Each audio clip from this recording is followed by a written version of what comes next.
Guys একা একা ভুলেও এখানে আসবেন না, এখানে আসলে। আসসালামু আলাইকুম, আমি রিফাত। ইতিহাস ঐতিহ্যে সমৃদ্ধ সবুজ শ্যামলে অরণ্য শোভিত প্রাচুর্যময় জেলা গাজীপুর। আজকে আমি আছি 5022 হেক্টর জায়গা নিয়ে দেশের সবথেকে বড় জাতীয় উদ্যান গাজীপুরে।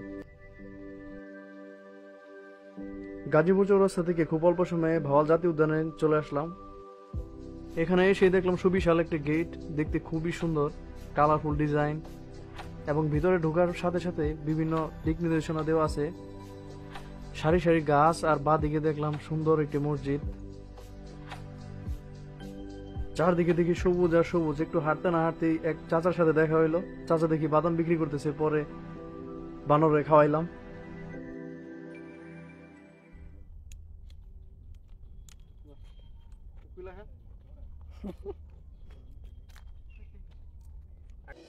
যাই হোক, বাদাম খাওয়ানোর পরে বানরা পিছু ছাড়তেছে না। তারপর হাঁটতে হাঁটতে দেখলাম যে বিশাল একটি টাওয়ারের উপরে উঠলাম।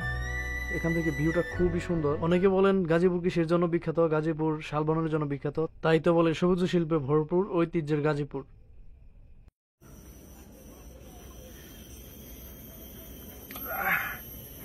গরিবের মত। চিয়ার্স।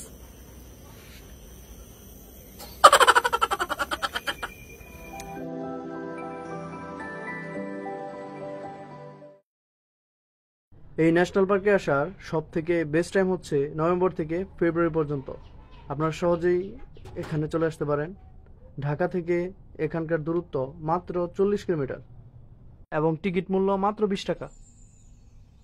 এরপর হাঁটতে হাঁটতে সুন্দর একটি লেকের পাশে আসলাম। লেকটা দেখতে খুবই সুন্দর, দুই পাশে ভালো একটা স্পেস আছে।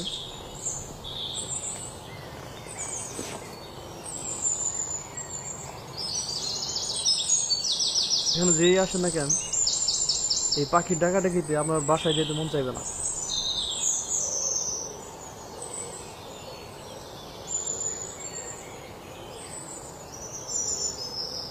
গাইস একা একা ভুলে এখানে আসবেন না, এখানে আসলে গার্লফ্রেন্ড নিয়ে আসবেন।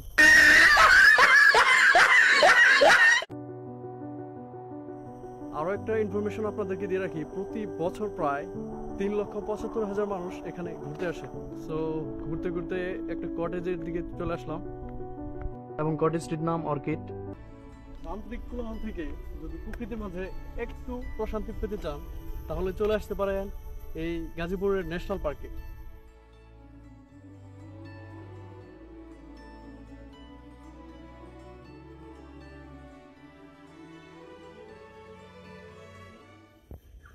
আমার পাশে দেখতে পাচ্ছেন কিছু হরিণ, চিত্রা হরিণ, খুবই সুন্দর।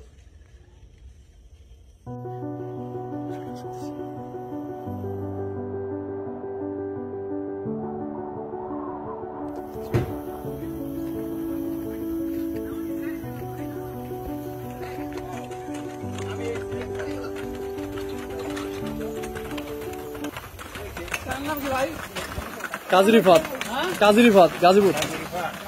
হ্যাঁ,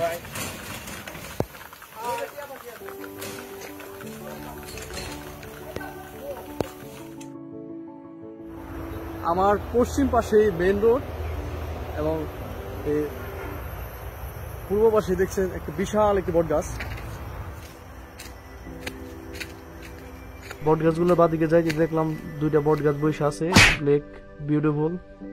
তো আমার ভিডিওটি যদি আপনাদের ভালো লেগে থাকে, তাহলে অবশ্যই লাইক, কমেন্ট এন্ড শেয়ার করবেন, এবং পরবর্তী ভিডিওটির জন্য নোটিফিকেশন অন করে রাখবেন।